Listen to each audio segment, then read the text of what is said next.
Permaneça com sua Bíblia aberta nesse texto. Nós vamos meditar nessa noite na história dessa mulher no poço, ou conhecida como mulher samaritana. Dois estranhos se encontram ao lado de um poço numa tarde quente, numa região chamada Samaria. Um é uma mulher, o outro era um homem. Nós não sabemos o nome da mulher, mas sabemos que o homem era Jesus. E aquela breve conversa transformou a vida daquela mulher de uma tal maneira que ela nunca mais foi a mesma pessoa.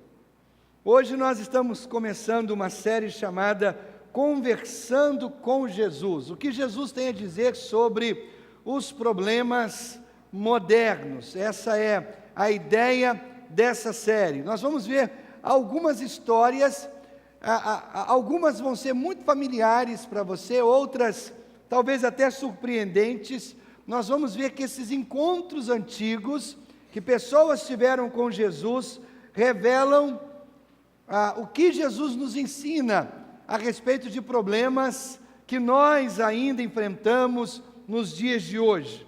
Apesar de terem passado mais de 2000 anos de Jesus ter estado aqui nessa terra, as palavras dele, os ensinamentos de Jesus continuam incrivelmente relevantes.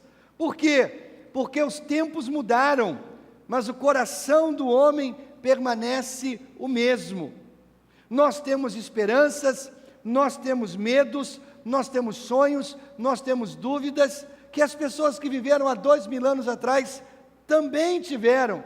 E nós lutamos com os mesmos problemas que aquelas pessoas lá atrás lutaram.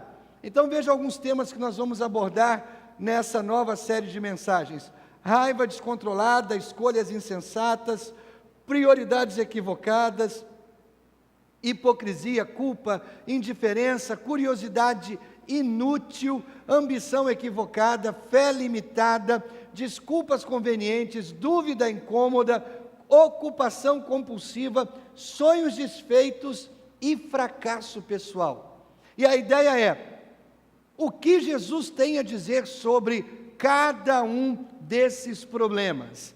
Às vezes eu ouço pessoas dizendo assim: como nós podemos tornar a Bíblia mais relevante?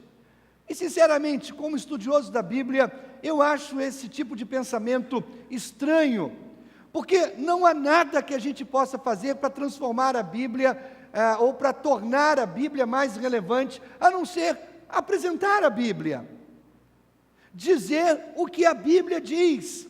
Então, se você apresentar a Bíblia, ela será tão relevante quanto nós precisamos que ela seja. A história dessa mulher, ou desse encontro de Jesus com essa mulher no poço, é muito familiar. Quando eu estudava essa semana, eu fiquei impressionado como essa história é simples e ao mesmo tempo ela é profunda.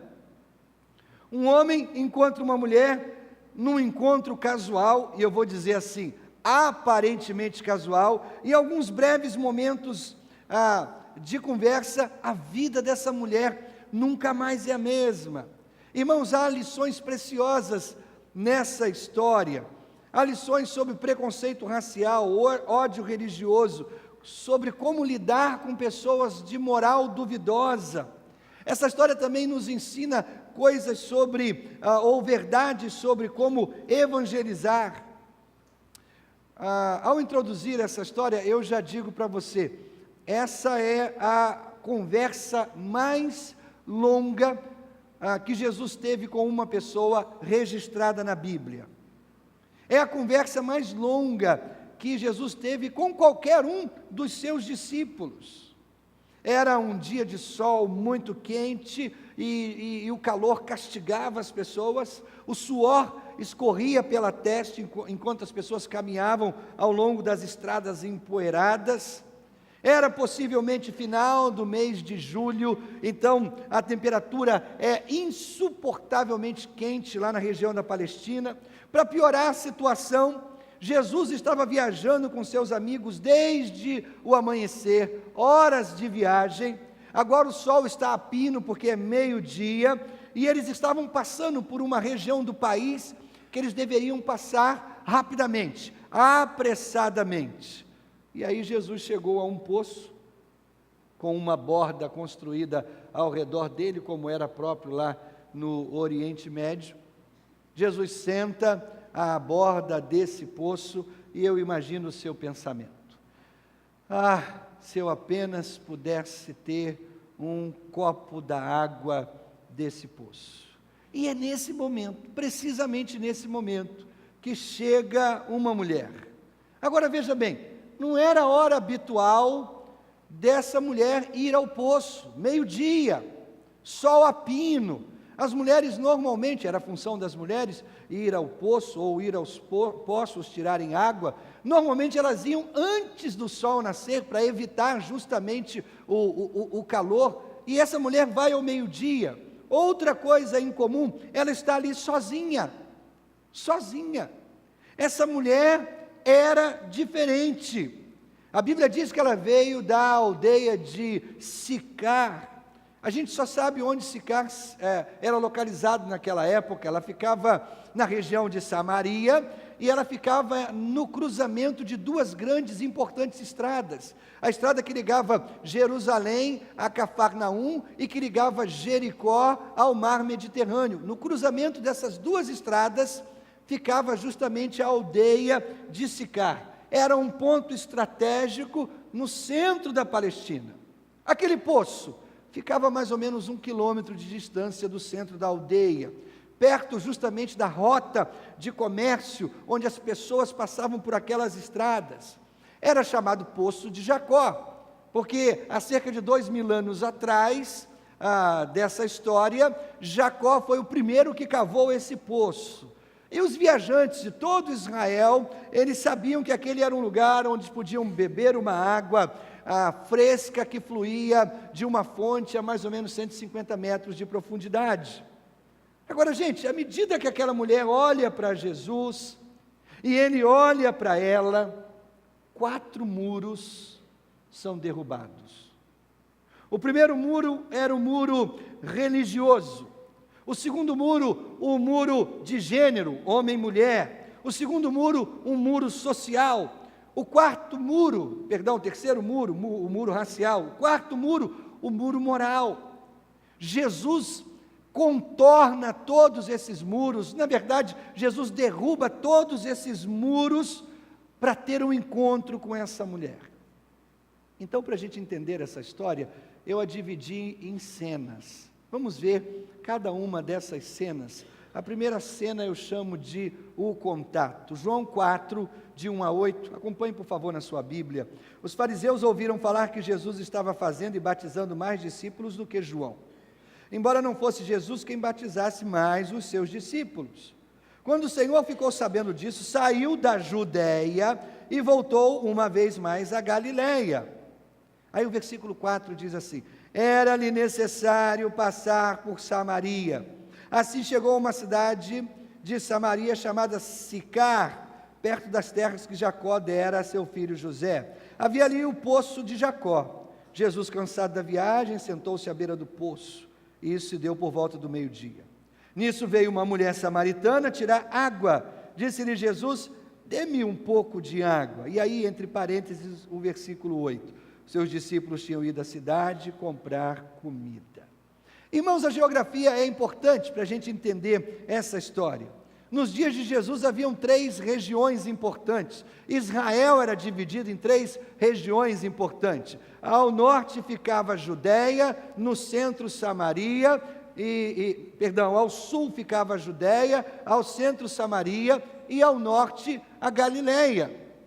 Para você ir da Judéia para a Galiléia ou da Galiléia para a Judéia, você teria que passar por Samaria, era o caminho mais fácil. Veja o versículo 3, diz assim: era-lhe necessário passar por Samaria. Ele estava na Judéia e ele queria ir para Galiléia. Então diz assim: era-lhe necessário passar por Samaria. Agora, por que Jesus tinha que fazer isso?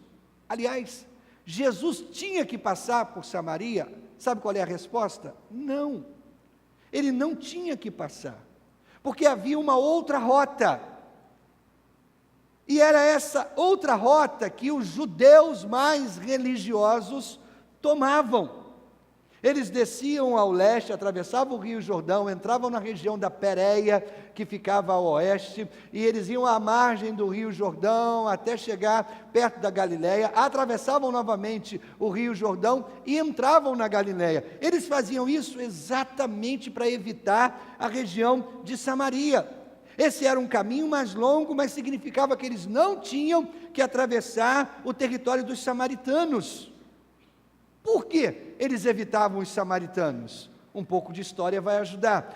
Lá pelo ano 722 a.C., os assírios invadiram Israel, dominaram o povo, levaram os líderes cativos para a Babilônia, deixaram o povo ralé morando na terra.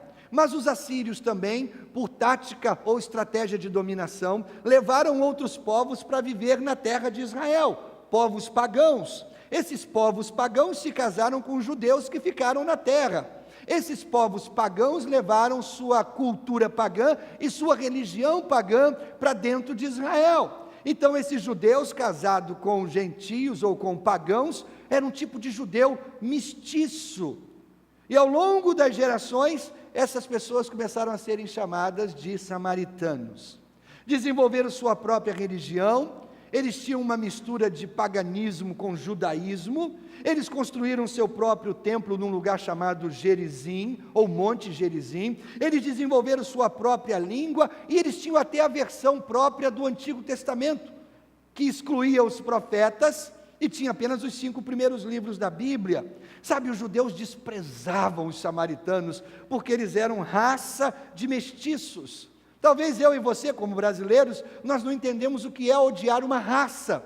Mas vamos pensar hoje o ódio que existe entre os árabes e os judeus. Então, se a gente consegue entender um pouquinho o ódio entre árabes e judeus, nós vamos entender por que samaritanos e judeus se odiavam tanto. Isso nos traz de volta ao versículo 4. Por que era necessário Jesus passar por Samaria? De nenhum ponto de vista isso era necessário. Nenhum judeu piedoso ou religioso passaria por Samaria, ou se passasse, passava o mais rápido possível.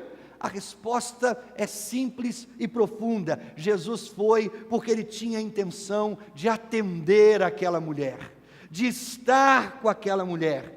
Ele sabia que ela estaria lá àquela hora. Precisamente naquele momento em que ele estivesse sentado lá, ele, como Deus, sabia que aquela mulher viria àquela hora, e ele estaria ali cansado da sua jornada, e ele encontraria aquela mulher. Irmãos, nada acontece por acaso nessa história, absolutamente. Cada detalhe é parte do desenrolar da vontade de Deus, e isso eu acho é um ponto extremamente importante. Querido, nada na sua vida é por acaso, nada. Talvez muitas coisas fujam aos seus planos, talvez muitas coisas não aconteçam de acordo com como você gostaria que acontecesse, mas acredite, nada acontece por acaso, tudo está sob o controle absoluto de Deus. Aquela mulher não estava procurando Jesus, tudo que ela quer é tirar água do poço. Mas Jesus está olhando para ela. Você tem que ir a Samaria se você quiser alcançar os samaritanos. Ele não evita Samaria, ele não se apressa para atravessar aquele território. Embora ela não saiba, essa mulher tem um encontro marcado com o Filho de Deus, e Jesus está lá, porque Ele mesmo marcou aquele encontro na vida, na agenda daquela mulher. A partir disso, irmãos, nós podemos extrair um princípio de evangelismo muito importante. Alcançar pessoas para Jesus nem sempre é confortável, e às vezes pode ser muito difícil. Mas você tem que ir onde as pessoas estão se você quiser alcançá-las. Conforto não é a questão. Você não alcança pessoas para Jesus sentado na sua sala, assistindo confortavelmente o seu futebol. Se você quer alcançar pessoas sem Jesus, você tem que ir até onde elas estão. Talvez você tenha que atravessar a cidade, talvez você tenha que pegar o seu carro, talvez tenha que ir de bicicleta, ou a pé, ou de ônibus. Você vai ter que bater no portão da pessoa e você vai ter que dizer: vem aqui lhe apresentar algo maravilhoso para a sua vida. Queridos, o bombeiro entra na casa em chamas para resgatar aqueles que estão em perigo. Ele não fica do lado de fora dizendo: ei, a casa está pegando fogo, saiam daí, venham para fora. Não, o bombeiro entra na casa em chamas para salvar as pessoas. Jesus desejava salvar essa mulher, e é por isso que ele foi ao território dos samaritanos. Aquela mulher veio ao poço sozinha, ao meio-dia. Isso era potencialmente perigoso e potencialmente incomum. Normalmente as mulheres andavam unidas, né? Andavam em bando para se protegerem, tanto de dia quanto à noite. Ir ao poço para aquelas mulheres, ou para as mulheres daquela época, era um evento social. Elas faziam isso, iam juntas no mesmo horário de manhã, antes do nascer do sol, para se proteger do sol e ao mesmo tempo para se proteger de homens maus. Agora veja, o fato dessa mulher vir sozinha só pode significar uma coisa: o passado dela, o passado duvidoso, era bem conhecido pelos moradores da aldeia. Talvez essa mulher tivesse sido condenada a andar sozinha. Ah, eu vou com vocês. Não, com a gente não, você não pode andar com a gente. Ah, eu posso ir com vocês. Não, você não tem lugar entre nós. Nós somos boas demais para você. Você tem o seu passado, você tem a sua história, você tem as suas marcas, você tem as suas manchas. Você cheira mal, a sua história de vida não combina com a nossa. Nós vamos, você vai em outro horário. Não queremos você conosco. A conversa dessa mulher com Jesus começa com um simples pedido de Jesus. Ele diz assim: dê-me um pouco d'água. Jesus está cansado, ele tem sede. Essa mulher tem água que Jesus precisa, mas Jesus tem a água que essa mulher precisa. Jesus estava com sede e sabia disso. Aquela mulher estava com sede e não sabia disso. A mulher veio ao poço não em busca de Jesus, mas Jesus veio ao poço buscar aquela mulher. E na abordagem que ele faz, irmãos, nós vemos o grande coração, sem preconceito, do nosso Jesus. Não importa para ele que outros judeus evitavam Samaria, não importa para ele que outros judeus nem falariam com aquela mulher. Jesus a acolhe, e Jesus acolhe todos, e Jesus não evita ninguém, e Jesus está de braços abertos para qualquer pessoa. É isso que significa Lucas 10:19, que fala: o Filho do Homem veio buscar e salvar o que estava perdido. Ali, às margens daquele poço, esse texto se torna extremamente real. João 4 é tudo sobre a graça soberana de Deus. Ele a encontrou, não ela encontrou Jesus, ele a encontrou. E talvez na sua história você possa dizer assim: aí um dia eu estava dentro de uma igreja e alguém falou de Jesus e eu encontrei Jesus. Querido, talvez essa seja a sua história, mas não é bem assim. Não foi você que encontrou Jesus, foi Jesus que encontrou você.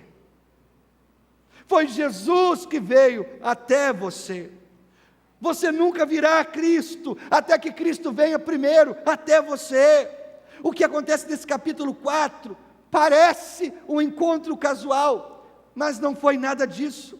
O tempo e o lugar e todas as circunstâncias tinham sido arranjadas por Deus, antes que o mundo existisse, para aquela mulher poder de fato ser encontrada por Jesus. Quem sabe nessa noite Deus tenha tramado toda essa cena e todas as circunstâncias que estão aqui envolvidas, para que Ele encontre você e finalmente você encontre Jesus. Essa é a primeira cena da nossa história. Vamos à segunda cena, e eu chamo a segunda cena de o desafio. Versículo 9 ao versículo 15 diz assim: a mulher samaritana lhe perguntou: como o Senhor, sendo judeu, pede a mim, uma samaritana, água para beber? Entre parênteses, pois os judeus não se dão bem com os samaritanos. Jesus lhe respondeu: se você conhecesse o dom de Deus, e quem lhe está pedindo água, você lhe teria pedido, e ele lhe teria dado água viva. Disse a mulher: o Senhor não tem com que tirar água, e o poço é fundo. Onde pode conseguir essa água viva? Acaso o Senhor é maior do que o nosso pai Jacó, que nos deu o poço, do qual ele mesmo bebeu, bem como seus filhos e seu gado? Jesus respondeu: quem beber desta água terá sede outra vez, mas quem beber da água que eu lhe der, nunca mais terá sede. Ao contrário, a água que eu lhe der se tornará nele uma fonte de água a jorrar para a vida eterna. A mulher lhe disse: Senhor, dê-me dessa água, para que eu não tenha mais sede, nem preciso voltar aqui para tirar água. Irmãos, há uma tripla surpresa nesses versículos. Em primeiro lugar, um judeu falando com uma samaritana. Em segundo lugar, um homem falando publicamente com uma mulher que ele não conhecia. Terceiro, um judeu querendo beber água no copo de um samaritano. Coisa estranha. Quando essa mulher viu Jesus, ela sabia, pelo aspecto de Jesus, que ele era um judeu. Provavelmente até pelo sotaque de Jesus, que ele era um judeu. Ela sabia que ele era um estranho de passagem. No primeiro século, ou seja, na época desse episódio, para um homem falar com uma mulher em público era algo extremamente incomum. Não acontecia. Pedir um copo de água foi ainda mais incomum. Porque os mestres judeus ensinavam ao povo que se alguém tocasse em algum objeto dos samaritanos, estaria em pecado. Agora Jesus lhe oferece água viva. E Jesus está sendo deliberadamente ambíguo aqui, porque a frase também pode significar água corrente. Eu lhe ofereço água corrente. Ele está tentando despertar curiosidade, sem deixar que a mulher perceba: ah, mulher, você veio aqui por causa da água, mas eu tenho uma água que você nunca sonhou antes. Ele está levando essa mulher passo a passo à fé salvadora. Primeiro, ele a leva para ver a sua própria necessidade. Em seguida, ele revela a ela quem ele é. Então ele oferece a ela algo que poderia mudar a vida dela para sempre. E ele não está oferecendo algo para saciar a sua sede, mas para acabar de uma vez por todas com a sede dela. É um momento grandioso na vida dessa mulher. Irmãos, eu fiquei impressionado com o fato de que Jesus volta novamente à questão central. Ele volta novamente a dizer quem é Ele. Você sabe quem eu sou? Se você me conhecesse de verdade, se você conhecesse a minha verdadeira identidade, você poderia pedir e eu lhe daria a água que conduz à vida eterna. Não apenas um copo d'água, mas uma fonte que vai jorrar dentro de você, e você nunca mais terá sede no seu coração, ou sede na sua alma. Irmãos, esse texto simplifica a salvação a algo tão, mas tão básico. O versículo 10 diz assim, Jesus diz: você lhe teria pedido, e ele lhe teria dado água viva. Isso é tudo que a salvação é. é pedir para Deus para que você seja salvo, e ser salvo, pense sobre isso, o próprio céu pode ser seu, se você pedir, basta pedir, peça pelo céu, é tudo, isso é salvação, basta pedir a Jesus com um coração humilde, e você será salvo, a salvação é sua, basta pedir, é simples, simples, é o que Jesus está dizendo aqui, querido. Eu me convenci há muito tempo atrás, que para o homem ir para o inferno, ele precisa desejar muito isso, muito. Eu descobri há muito tempo atrás que o homem vai se perder, se ele desejar muito se perder, sabe por quê? Porque Deus simplificou a salvação de uma tal maneira, que qualquer um pode ser salvo, basta pedir, e ao longo da vida inteira, Deus coloca sinais na estrada da vida de um homem, dizendo, peça e eu vou salvar você, peça e eu abro as portas do céu para você, peça e eu levo você para o céu, é simples, mas há um lembrete aqui também, há um lembrete de como a vaidade humana não satisfaz o coração do homem. Qualquer pessoa que beber da água desse poço, da água desse mundo, terá sede novamente. Nós todos sabemos o que é ter sede, e nós sabemos que o corpo humano sobrevive até algumas semanas sem comida, mas não sobrevive muitos dias sem água. Irmãos, o mundo é tão vaidoso, e o mundo oferece tanta coisa para suprir a sede da nossa alma, e você vai à balada, e você bebe todas, e você fica com todas, e você beija 30 bocas, e você tem todas que você quiser, e você é o cara, mas amanhã você continua vazio, e com sede, e querendo voltar e fazer tudo de novo. Você experimenta todo tipo de droga que existe por aí, e você está no cume, você está por cima, e você está legal e numa boa, mas amanhã você precisa fazer tudo de novo, porque você volta a ter sede. Há algo na vaidade humana que diz, você pode suprir a sede do seu coração, mas isso é mentira.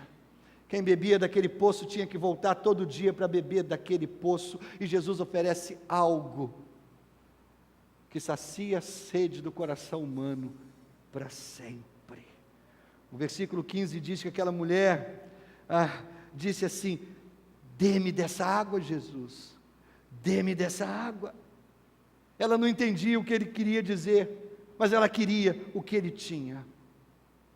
E aí nós chegamos à cena 3, que eu chamo de o confronto. Vamos aos versículos 16 a 18, que diz assim, ele lhe disse, vá, chame o seu marido e volte. Não tenho marido, respondeu ela. Disse-lhe Jesus, você falou corretamente dizendo que não tem marido. O fato é que você já teve 5, e o homem com quem agora vive não é seu marido. O que você acabou de dizer é verdade. Irmãos, parece que Jesus agora foi cruel, não é? Foi durão, foi insensível. Por que Jesus teve que trazer alguma coisa do passado daquela mulher? Por que ele teve que fazer isso? Será que Jesus está tentando envergonhá-la? Claro que não. Mas a instrução que ele lhe dá de chamar o seu marido, deixou essa mulher desconfortável. Ela não quer entrar em detalhes, ela tenta fugir pela tangente, simplesmente ela diz assim, não tenho marido. Isso era verdade, mas isso não era a história toda. E Jesus, como Deus, sabia que ela estava escondendo a verdade, mas ela não sabia que Jesus sabia de toda a verdade também, e assim Jesus passa a revelar o resto da história. Essa mulher tinha tido 5 maridos, e o homem com quem ela agora vivia, não era seu marido. Em certo sentido, isso é uma revelação dura, da realidade dessa mulher. Como essa mulher poderia ter tido, naqueles tempos, 5 maridos? Mesmo nos nossos dias em que o casamento é tão banalizado, alguém ter tido 5 maridos é algo tão incomum? Será que todos eles morreram? Eu acho improvável. Talvez ela tivesse se divorciado 5 vezes, provavelmente. Havia promiscuidade envolvida nisso? Claro que sim, muita. Certamente ela estaria àquela altura vivendo um relacionamento pecaminoso com um homem fora do casamento. E as palavras de Jesus são uma bofetada no rosto daquela mulher. E ainda assim, essa é a coisa mais amorosa que Jesus poderia ter feito a ela. Então há um princípio espiritual funcionando aqui. E o princípio é esse: sem convicção do pecado, não há conversão. Deus vê por trás da máscara, Deus vê por trás da realidade exterior, Deus vê o coração. Irmãos, até que a gente enfrente a doença do pecado, da nossa própria desobediência deliberada contra Deus, nós não seremos salvos, nós não teremos a nossa vida transformada. Será que Jesus está sendo cruel aqui? Não mais que o médico que diz para você que você precisa fazer uma cirurgia para salvar a sua vida. Você entende? A menos que Jesus remova o tumor, é certo que você vai morrer. A operação é dolorosa? Claro que sim, mas comparada à morte, a dor faz parte do processo de cura. Em outro lugar, Jesus descreveu sua missão dizendo assim: não são os que têm saúde que precisam de médico, mas sim os doentes. Eu não vim para chamar justos, mas pecadores. E assim como um médico deve por vezes parecer mal a fim de curar, mesmo assim o grande, supremo médico da alma deve às vezes nos ferir com a verdade sobre nós mesmos, a fim de curar a doença do nosso pecado. Ao perguntar sobre o marido dela, Jesus expõe a busca desesperada dessa mulher por felicidade. Como nós chamaríamos essa mulher hoje? Nós diríamos vadia, nós diríamos mulher da vida, nós diríamos mulher à toa, 5 maridos, promíscua, talvez disséssemos prostituta, aproveitadora de homens. E aqui está Jesus se relacionando com ela, numa relação amorosa, expondo a ferida dela, mas fazendo isso por amor. Ninguém olha, ou ninguém olharia para essa mulher como uma pobre coitada, ninguém olharia para ela como uma mulher vazia, que pensa que poderia encontrar em um peito novo, em um homem novo, a felicidade que o seu coração não consegue encontrar. Evidentemente ela entrou de relacionamento em relacionamento, e ela fracassou aqui e ali, e eu penso, cada vez ela pensava: este é o homem, este vai me fazer feliz, este tem os predicados, este tem as qualidades, esse homem vai me proteger, esse homem vai cuidar de mim, esse homem vai me amar como eu sou, esse homem vai me aceitar. E em pouco tempo o relacionamento estava fracassado, acabado, e ela, frustrada, começa a busca por um novo relacionamento. 5 vezes, 5 homens, e agora ela não está mais disposta a arriscar casamento. As palavras de Jesus revelam uma mulher solitária. Há um buraco no coração dessa mulher, um buraco que nenhum homem poderia preencher. Esse buraco tem o tamanho e a forma exata de Deus.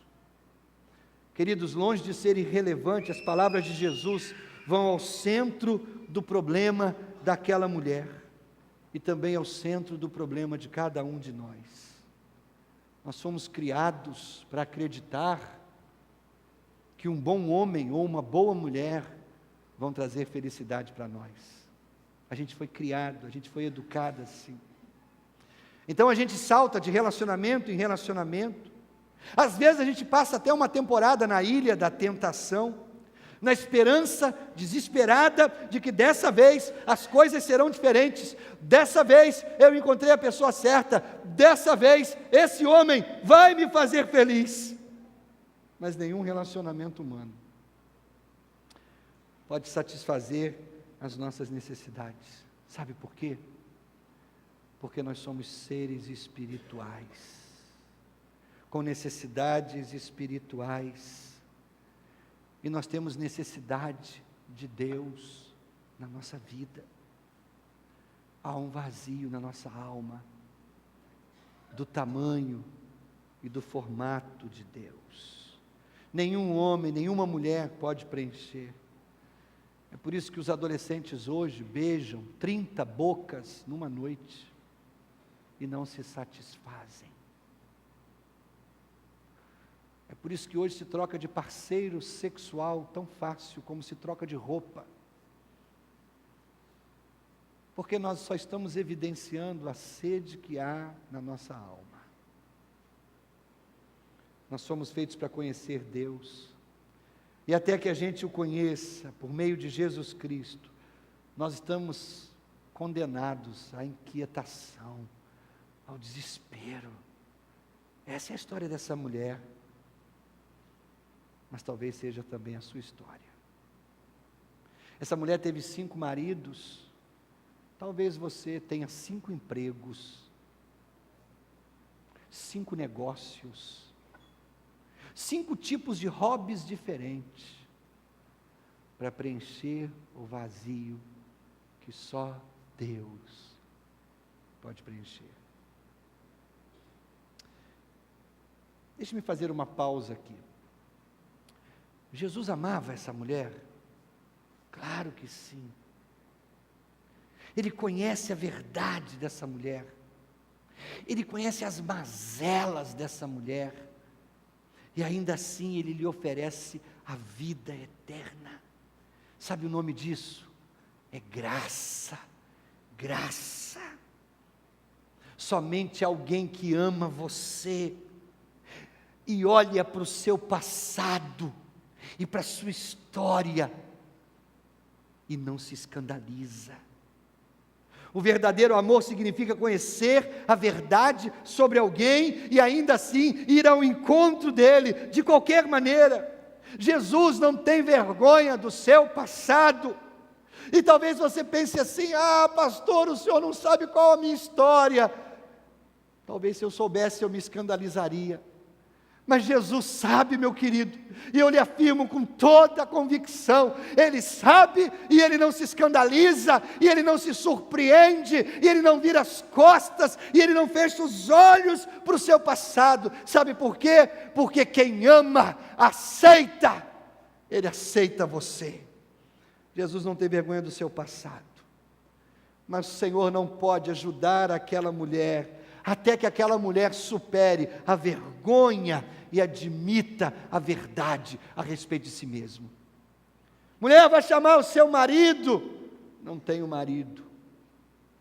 Ela disfarça, ela sai pela tangente, ela está quase lá, mas ela ainda não foi salva. Ela está perto do reino, mas ela não passou pela porta. E aí Jesus revela claramente o que ela pensava que poderia estar escondido.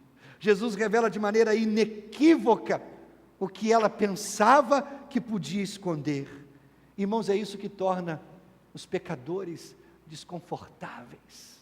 Talvez você esteja aqui nessa noite, tem um sorriso bonito no rosto, um olhar brilhante, uma roupa bonita, um perfume gostoso, cabelo penteado e cortado, e o seu coração esconde um pecado horroroso. E todas as pessoas olham para você e dizem assim: nossa, esse é o cara, nossa, essa mulher é.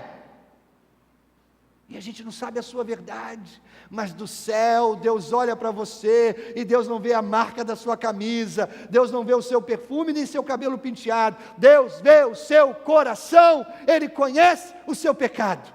E ainda que você tente disfarçar para todo mundo, você não disfarça para Deus. Ele me conhece. Ele conhece você. E aí o que essa mulher faz?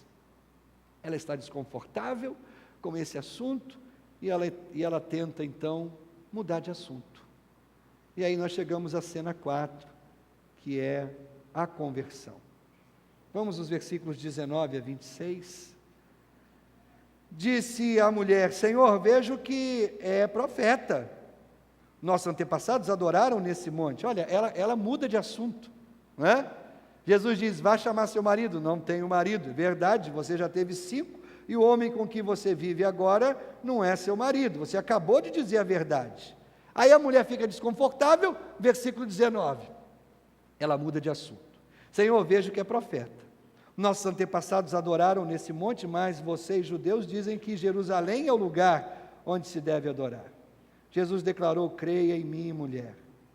Está próxima a hora em que vocês não adorarão o Pai, nem neste monte, nem em Jerusalém.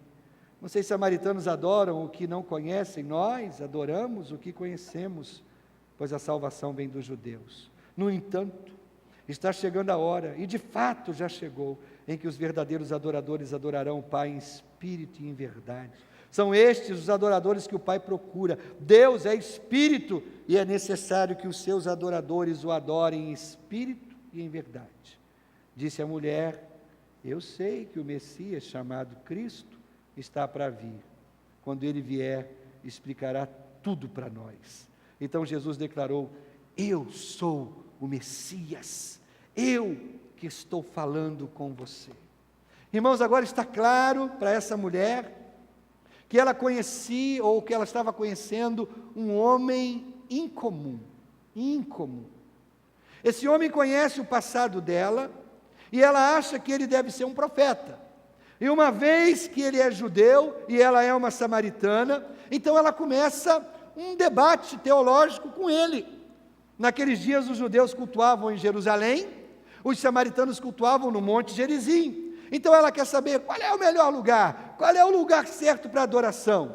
Agora veja, Jesus não se incomoda da mulher ter mudado de assunto. Jesus não se incomoda dela ter saído pela tangente. E aí ele começa a dizer para ela: olha, minha filha, vai chegar um dia que geografia não importa. Os adolescentes, né, ficam felizes com isso. O professor diz: geografia não importa, não vai cair na prova. Mas Jesus está dizendo: olha, geografia não importa, vai chegar um tempo. O que Deus quer são pessoas que o adorem em espírito e em verdade. E Jesus não condena a teologia daquela mulher. Jesus nem diz: olha, você está errada, adorar no Monte Gerizim está errado. Isso apenas afastaria aquela mulher dele. Sabe, irmãos, uma das grandes verdades que a gente extrai dessa história é que Deus é maior do que a geografia. Deus é maior que a raça, Deus é maior que classe, Deus é maior que sexo, Deus é maior que tradição religiosa, Deus é maior que a Igreja Batista, Deus é maior que a Assembleia de Deus, Deus é maior que os impérios e reinos humanos, Deus é maior. E a verdadeira adoração não é sobre como, nem onde, nem quando, trata-se de quem você é e de quem Deus é. Deus quer adoração que é baseada na verdade e num sincero compromisso pessoal com Ele. É isso que Ele quer. Então aqui está uma boa e uma má notícia baseada nessa declaração. A má notícia é que a atividade religiosa não conta. Atividade religiosa não conta.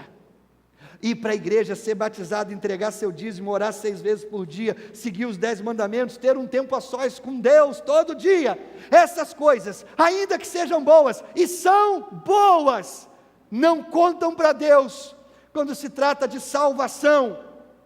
A razão pela qual elas não contam, é que qualquer pessoa pode ir com a maré, e ainda assim, qualquer pessoa pode ir à igreja, pode ser batizado, pode entregar seu dinheiro, pode orar 6 vezes por dia, pode cumprir os 10 mandamentos, qualquer pessoa pode ter um tempo a sós com Deus, qualquer pessoa, e ainda assim ter um coração cheio de raiva, amargura, profanidade, ódio, ganância, luxúria, inveja, orgulho.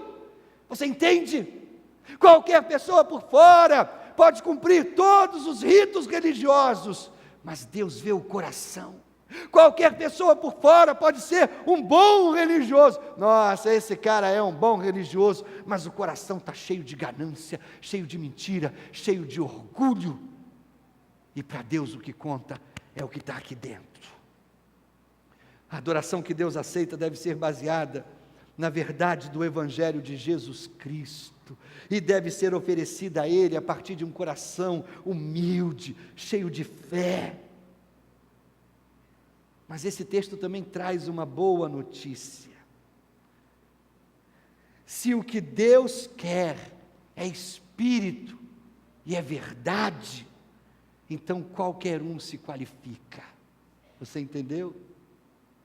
A salvação não se limita aos judeus, a salvação não se limita aos batistas, a salvação não se limita aos assembleianos, a salvação não se limita aos pentecostais, a salvação não se limita aos evangélicos. A boa nova é que ela é para todos. Essa é a grande provisão de Deus, que se chama igualdade de acesso, qualquer um. A salvação não é sobre ir à montanha certa, a salvação não é sobre ir à cidade tal e oferecer um par de velas acesas para o santo tal. A salvação é sobre ir a Jesus para ser salvo, e qualquer um pode fazer isso, em qualquer lugar, a qualquer hora. Lentamente, a verdade vai entrando no coração daquela mulher. Ela tinha ouvido dizer que o Messias, o Salvador do mundo, viria, e Ele iria explicar todas as coisas.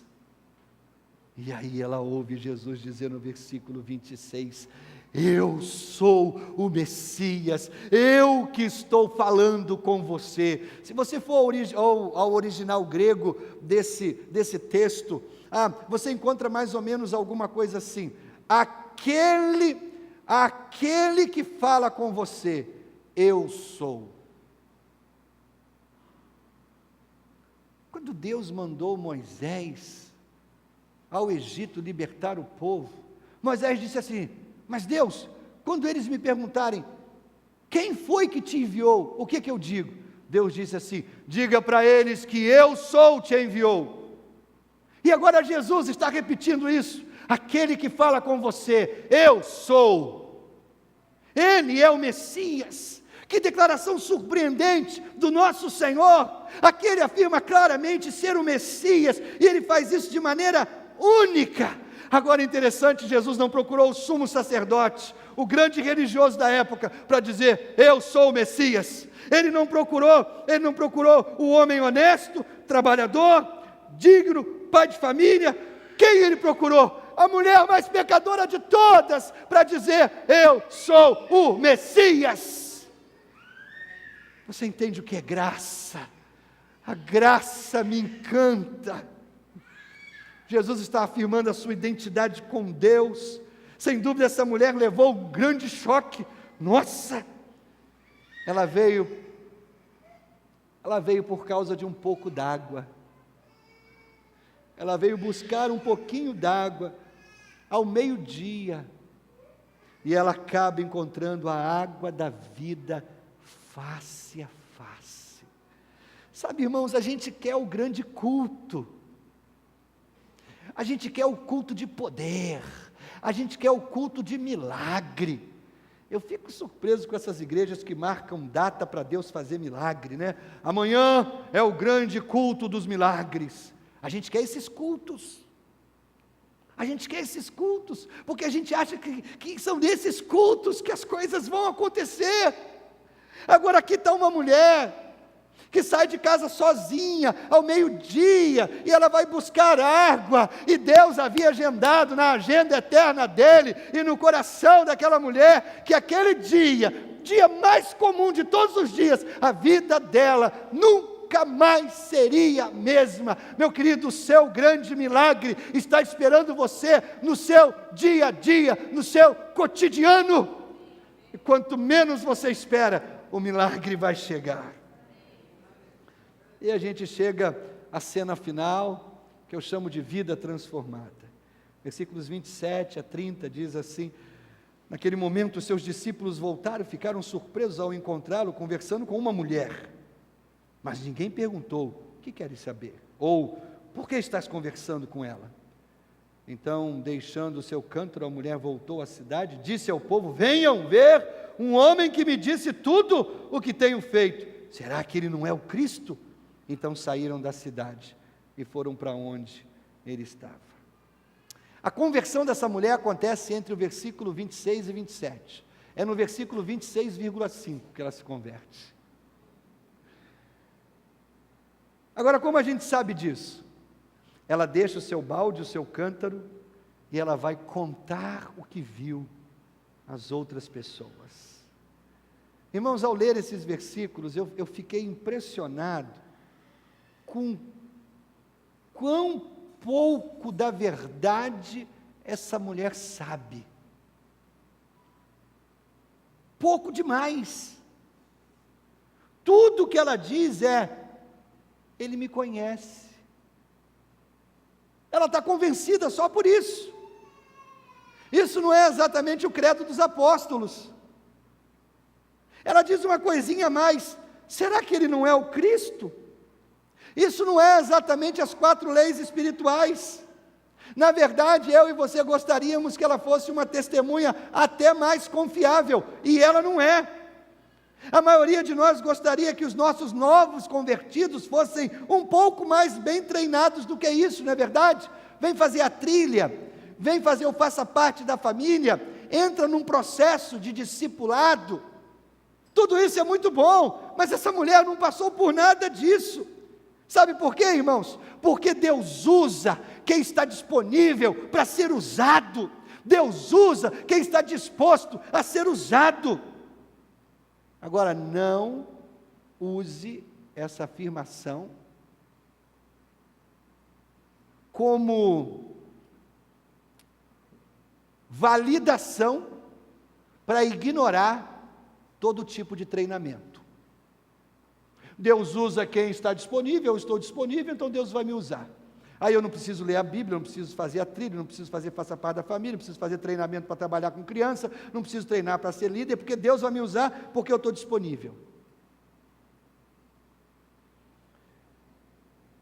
Essa mulher não diz assim: ah, você precisa nascer de novo. Essa mulher só diz assim: venham e vejam. Isso é o que Filipe disse para Natanael: venha e veja. Não há ameaças, não há promessas, apenas um simples venha e veja. Convite sincero, não ameaçador, é aberto a todos. Quando Jesus lhe dá água viva, você quer compartilhar isso com todas as pessoas. E aí a gente chega ao fim da história, versículo 39 em diante, diz assim: muitos samaritanos daquela cidade creram nele, por causa do seguinte testemunho dado pela mulher: ele me disse tudo o que tenho feito. Assim, quando se aproximaram dele, os samaritanos insistiram em que ficasse com eles, e ele ficou 2 dias, e por causa da sua palavra, muitos outros creram, e disseram à mulher: agora cremos não somente por causa do que você disse, pois nós mesmos o ouvimos e sabemos que este é realmente o Salvador do mundo. Irmãos, aqui está uma lição maravilhosa do poder do Evangelho. Uma mulher com conhecimento inadequado, apenas com fé do tamanho de um grão de mostarda, leva Jesus, ou leva a sua cidade inteira a Jesus. Você quer saber o que é evangelismo explosivo? É isso aqui. É isso aqui. Ela nunca participou de classe alguma, mas Deus a usou com tanto poder. Ela conheceu Jesus, Jesus transformou sua vida, e ela não conseguia mais parar de falar sobre isso. Às vezes eu faço uma pergunta para mim mesmo: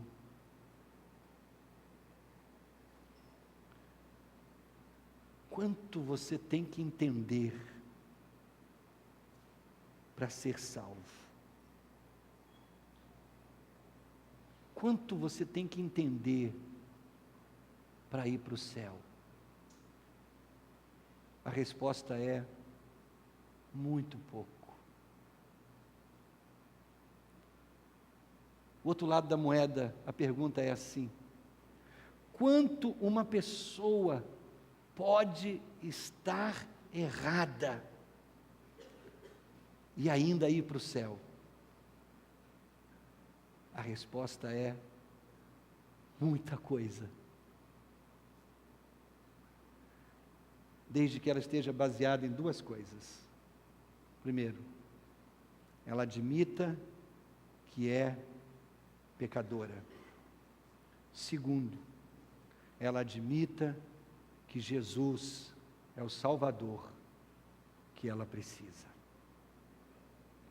Se você sabe que você é um pecador, e se você está disposto a confiar em Jesus Cristo como seu Salvador, você pode ser salvo.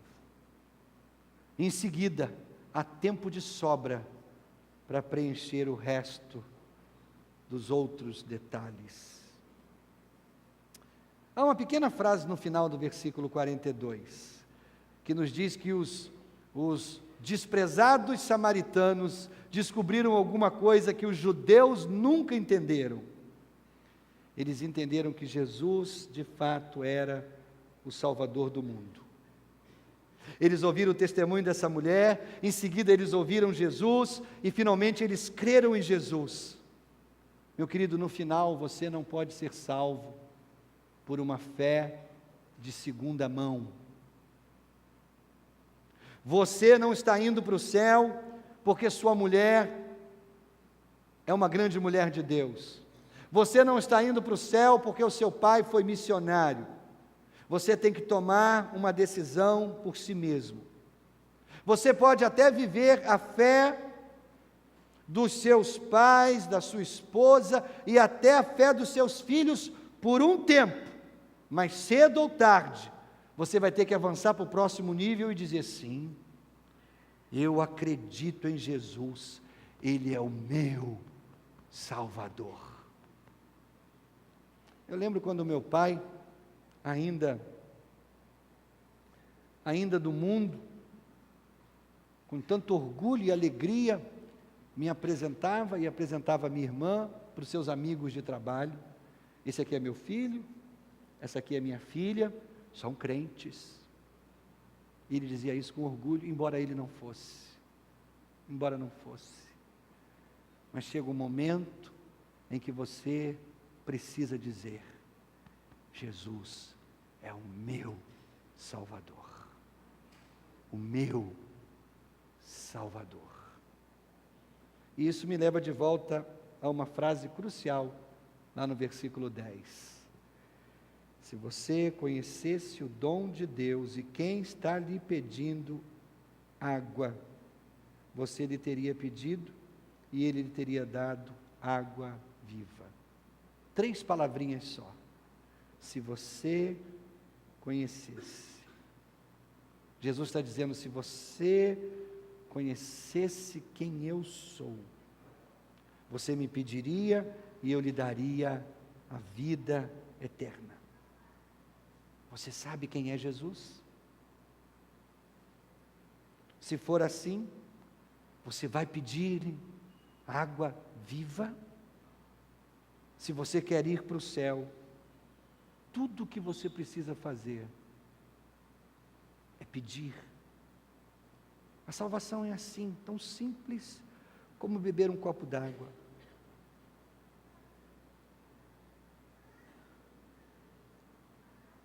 Simples. Qualquer um pode. Mas você precisa pedir. Deixe-me resumir tudo que a gente ouviu nessa noite.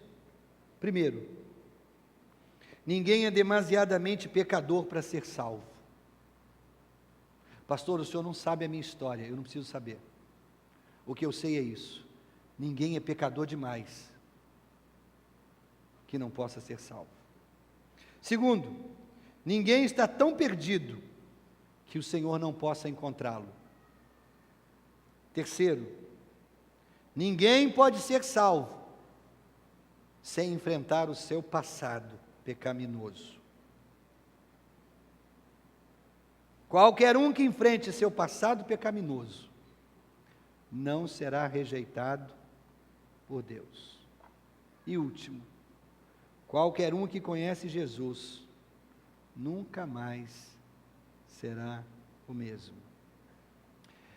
Jesus está pronto a nos dar água viva, basta pedir. Nós estamos prontos para recebê-la? Que história! Que Deus fantástico! Que maravilhosa é a graça do nosso Deus. Curva a sua cabeça, feche os seus olhos, por favor, todos de cabeça curvada e os olhos fechados. Aquela mulher havia saído de casa para buscar um pouco d'água. Mal ela sabia que Jesus estava passando por ali. Mal ela sabia que aquele dia era o dia em que a sua vida nunca mais será a mesma. Meu querido, a palavra de Deus diz que onde estiverem 2 ou 3 ou mais reunidos em nome de Jesus, Ele estará entre essas pessoas. Eu e você estamos reunidos em nome de Jesus. Eu tenho certeza, está passando por aqui, passando por aqui.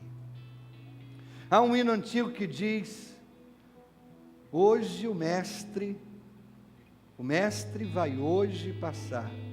Sim, hoje ele vai passar. Passa de amor transbordando, todos a si convidando. O mestre vai hoje passar. Sim, hoje ele vai passar. Será que você vai aproveitar essa oportunidade para abrir seu coração e permitir que Ele se torne o dono, o Senhor da sua vida? Cabeça curvada, os olhos fechados. Eu quero lhe fazer uma pergunta muito pessoal, muito íntima, e você vai responder para si mesmo. Algum dia na sua vida, você fez uma oração em que você entregava o controle da sua vida a Jesus Cristo? Se você não lembra, ou se você tem certeza que nunca fez uma oração como essa, meu querido, que tal nessa noite abrir o seu coração para Jesus? Pastor, eu quero experimentar isso. Pastor, eu sei que eu preciso disso. Então, com a cabeça curvada, os olhos fechados, eu convido você a fazer uma oração comigo. Eu vou orar e eu quero que você ore essa mesma oração, palavra por palavra, no seu coração. Nessa oração eu quero ajudar você a entregar o controle da sua vida a Jesus. Mas as pessoas que estão ao seu redor não precisam ouvir. Isso é entre você e Deus. Você vai orar silenciosamente no seu coração, mas você precisa fazer isso com fé. Você deseja isso? Deseja receber a água da vida, a água que vai trazer a verdadeira vida para a sua alma? Só Jesus tem para dar. Deixa Ele ser o dono, o Senhor, o Salvador da sua vida, e você vai experimentar uma fonte jorrando dentro de você. Você deseja isso? Então ore comigo, silenciosamente, a oração que eu vou fazer.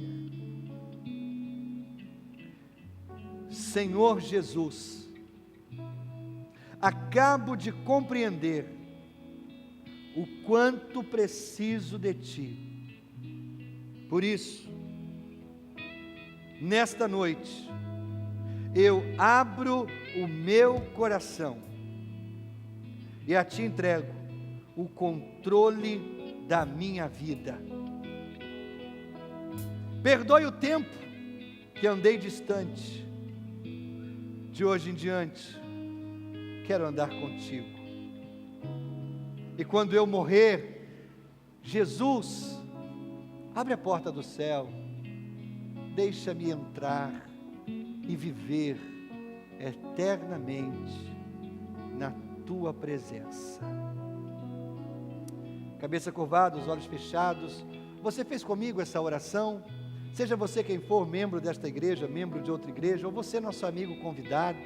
Se você fez comigo essa oração, sentado aqui embaixo ou lá na galeria, eu gostaria muito de orar por você. Então aí onde você está, você orou comigo? Levante bem alto a sua mão e permaneça com ela levantada, porque eu quero orar agora por você.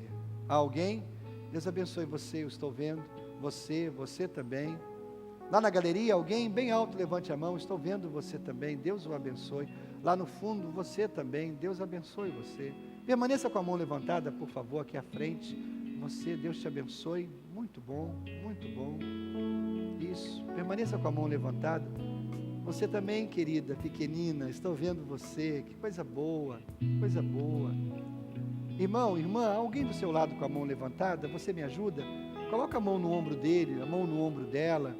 Por favor, ninguém sozinho nessa hora, tão importante, tão importante. Coloque a mão no ombro dele, no ombro dela. Pai, eu quero orar por essas pessoas, Senhor, e eu quero pedir que o Senhor, com o mesmo olhar que olhou para aquela mulher, o Senhor olhe para essas pessoas, com o mesmo olhar que há 32 anos atrás o Senhor olhou para mim. Olha para essas pessoas, Pai. Segura nas mãos delas, por favor, Senhor, por favor, por favor. Queridos, nós vamos fazer algo ainda mais especial, mais especial. Eu vou convidar que todas as pessoas fiquem de pé. Você que orou comigo, você levantou a mão, tem alguém orando por você? Venha com essa pessoa aqui à frente. A família de Deus agora vai orar por você, o povo de Deus agora vai orar por você. Vamos fazer isso juntos? É um momento tão especial, quando a família de Deus pode abençoar a sua vida com uma oração muito especial. Eu espero você, lá na galeria, vem você também, eu espero, pode descer. Esse é um momento especial, especialíssimo. Há alguém afastado, desviado, excluído da igreja, de uma igreja, esse é o seu tempo. Alguém que se decepcionou com um pastor, com um líder, com uma igreja, esse é o seu tempo. Venha, venha, eu espero você também, é tempo novo, tempo de Deus na sua vida. Sai do seu lugar, eu espero você. Lá na galeria eu estou esperando você descer também. Venha se juntar, todas essas pessoas aqui à frente, todas essas pessoas. Edu, nós temos uma pasta, por favor. Eu espero você chegar aqui, isso, muito bom, muito bom, muito bom. Temos algumas pessoas que estão conosco pela internet, pedem oração. A Leila pede oração pelo Sander, que vai viajar. Silvana Mourão pede oração pelo seu sobrinho Paulo, que está no CTI mais de uma semana. Tamires pede oração por um amigo que vai fazer uma cirurgia. A Rosana pede oração por sua mãe, que irá também fazer uma cirurgia. Nós vamos orar, são pessoas que estão conosco pela internet, nós queremos abençoar a sua vida também. Vamos orar, irmãos, por todos esses que estão aqui à frente. Levantem bem alto as suas mãos em direção a essas pessoas. Pai, eu quero colocar cada uma dessas pessoas em tuas mãos. É gente especial, o Senhor conhece, o Senhor sabe a história, o Senhor sabe o nome, o Senhor sabe a intimidade, e nós te louvamos por isso, porque apesar de nos conhecer tão profundamente, o Senhor continua nos amando, e nós te louvamos por isso, Pai. E queremos pedir que o Senhor abençoe cada uma dessas pessoas, que o Senhor coloque os seus nomes no livro da vida, o livro que registra aqueles que tiveram um encontro contigo, meu Pai. Ó Senhor, que o teu Espírito caminhe com elas, que elas encontrem uma igreja e uma família, que elas possam dizer: essa é a minha família espiritual, esse é o meu povo, eu faço parte desse povo. Meu Deus, usa a nossa igreja para ser bênção na vida dessas pessoas, por favor. É a nossa oração e nós a fazemos em nome de Jesus. Amém, Senhor. Amém, amém. Queridos, cada um de vocês que está aqui à frente, eu quero oferecer para vocês essa pasta. A gente compõe essa pasta, tem uns panfletos da igreja, tem um CD com uma mensagem que eu gostaria muito que você ouvisse essa semana. Tem um livreto aqui super especial, diz assim: você não está aqui por acaso. Isso é para ajudar você nos seus primeiros passos, na sua nova vida com Jesus. Pastor Edu, uma equipe, você está bonito com essa camisa, hein, Edu? Muito bacana, né? Pastor Edu e a equipe aqui fora na nossa varanda vai presentear cada um de vocês com essa pasta para abençoar a vida de vocês. Gustavo, conduz as pessoas aqui para fora. Jânia, conduz aqui para a nossa varanda, por favor. Ainda de pé, irmãos, nós vamos orar encerrando o culto nessa noite. Então, olha só, a ideia dessa série de mensagens, cada semana nós vamos apresentar a história de alguém que teve uma conversa com Jesus. Essa semana foi a mulher samaritana. Semana que vem eu vou apresentar a história de um homem, eu vou chamar de advogado. Ele queria uma brecha na lei. Sabe como é que advogado fica buscando brecha na lei? Ele queria uma brecha na lei, não é? E aí Jesus bate um papo com ele, e aí tem a história do bom samaritano. Então semana que vem a gente vai tratar desse advogado que queria uma brecha na lei, e nós vamos ver o que Jesus fala sobre o problema da hipocrisia religiosa. Vai ser legal domingo que vem, hein?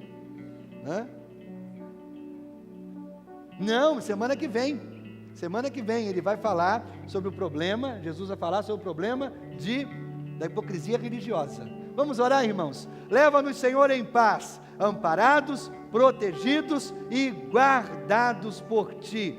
Dá-nos uma semana na Tua presença, Senhor. Que o amor de Deus o Pai, a graça bendita do Filho Jesus e as consolações do Espírito Santo sejam com todos que estão reunidos aqui desde agora e para todos sempre.